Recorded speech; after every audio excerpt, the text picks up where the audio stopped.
Mga kababayan, nasaan na si Martin Luther King Romualdez? Ang pinakagusto nating makulong ay hindi nakukulong. Binibigyan lang tayo nila na mga Yusek Bernardo na nagsistate witness laban kay Senator Bong Revilla. Mamaya lalabas na naman yan si Bernardo against Grace Poe, against Jinggoy, against Joel Villanueva. Inuuna lang nilang ikulong yung iba.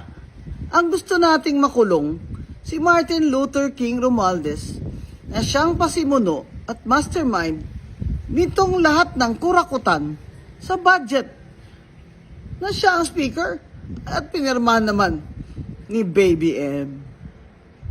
Mga kababayan, hindi ko gustong talakayin yung merits ng kaso ni na Bong Revilla, ni na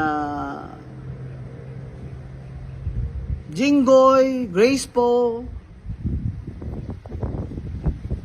Ang gusto ko lang talaga itanong, nasaan na? Bakit hindi pa nakukulong si Martin Luther King Romualdez? Yun ang gusto nating makulong. Binibigyan nila tayo ng kung sino-sino dyan na ang state witness nila ay si Yusek Bernardo. Huwag natin pag-usapan ang kaso sa ngayon. Ha? Pero nasaan na si Martin Luther King Romualdez? Bakit si Bong Revilla ang inuuna niyong makulong? Dahil ba suspetsa nyo Sara Duterte siya kakampi? Dahil ba ang mga Rimulya gustong mamonopolize na talaga ang power dyan sa Cavite? Pag nakpakulong nila si Bong Revilla at baka idamay pa nila ang asawa na congresswoman, ay talagang sila na lang ang maghahari dyan sa Cavite. Hindi yan maganda para sa ating demokrasya.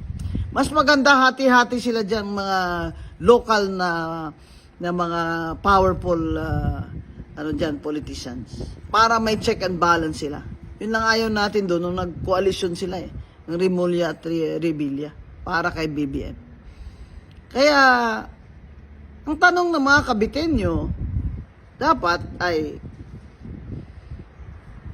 bakit ginawa ito ng mga Rimulya kay Revilla? Nasaan na si Martin Luther King Romualdez? Ang gusto naming makulong si Martin. Ipakulong si Martin Luther King Romualdez. Ipakulong si Martin.